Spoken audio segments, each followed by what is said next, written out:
മാളവികയുടെ മുന്നില് സ്വയം പരിചയപ്പെടുത്തിയല്ലോ. അതിന് മുന്നേ തന്നെ ഞാൻ തിരിച്ചറിഞ്ഞതാ നാഗേന്ദ്രൻ എന്ന നിങ്ങള് എന്റെ ചിറ്റപ്പനാണെന്ന്. വർഷങ്ങൾക്ക് മുമ്പ് മുത്തശ്ശനോടും എന്റെ കുടുംബത്തോടും വഞ്ചന കാണിച്ചതിന് പുറത്തായതാ ഈ വിദ്വാൻ. എന്നിട്ട് പുതിയ രൂപത്തിൽ അവതരിച്ചിരിക്കുക, എല്ലാം തകർത്തെറിയാൻ വേണ്ടിയിട്ട്. എടോ, നേരിനൊപ്പം നിൽക്കുന്നവനെ എന്റെ മുത്തശ്ശൻ. അതുകൊണ്ട് അധിക കാലമൊന്നും ആർക്കും ആ മനുഷ്യനെ തോൽപ്പിക്കാൻ പറ്റില്ലേ. അറിയാം, തെറ്റിദ്ധാരണയുടെ പുറത്ത് എന്റെ ജീവിതം ഇല്ലാതാക്കി കളഞ്ഞവനാ നിന്റെ മുത്തച്ഛൻ.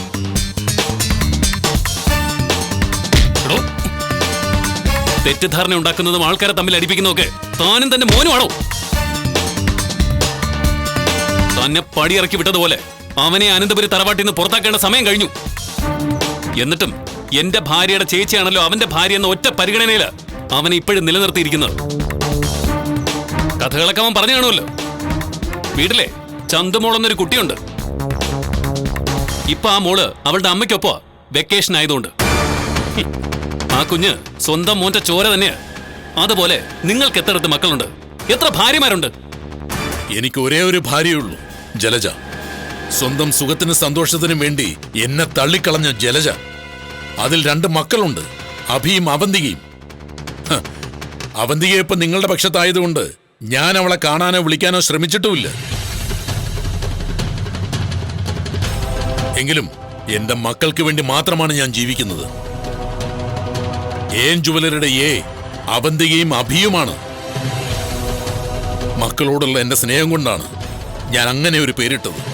ഇതിനേക്കാളും സമൃദ്ധമായി കള്ളം പറയുന്ന കൂട്ടത്തിലാ നിങ്ങളുടെ മോൻ. അവൻ എന്നെ ഫുഡ് കഴിക്കാനെന്ന് പറഞ്ഞ് ഒരു ഹോട്ടലിലേക്ക് കൊണ്ടുപോയി. എന്നിട്ട് ഫുഡ് കഴിക്കാതെ അവൻ എന്നെ നേരെ കൊണ്ടുപോയത് ഒരു മുറിയിലേക്കാ. അതിന് ഞാൻ അവന്റെ കർണത്ത് കൊടുത്തിട്ടുമുണ്ട്.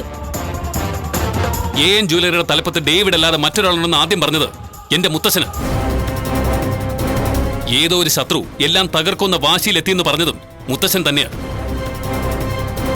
അപ്പോഴും അത് നിങ്ങളാണെന്ന് ആരും പ്രതീക്ഷിച്ചില്ല. ഇനിയിപ്പോ എനിക്ക് മുത്തശ്ശനെ വിളിച്ച് പറയാലോ, ഒരിക്കൽ മുത്തശ്ശൻ തല്ലി ഓടിച്ച അതേ നാഗം തന്നെയാ വീണ്ടും പത്തി വിടർത്തി വന്നിരിക്കുന്നതെന്ന്. ഇനി അനന്തപുരി തറവാട്ടിലെ ആരുടെയെങ്കിലും നേരെ തന്റെ കൈ പൊങ്ങിയാൽ, അന്ന് മുത്തശ്ശൻ ജീവനോടെയാണ് തന്നെ നാട് കടത്തിയെങ്കിൽ ഇനി അങ്ങനെ ഒരു ദയ പ്രതീക്ഷിക്കണ്ട. അവിടെ അവസാനിക്കും താൻ. തല്ലി കൊല്ലുമെന്നാ പറഞ്ഞത്.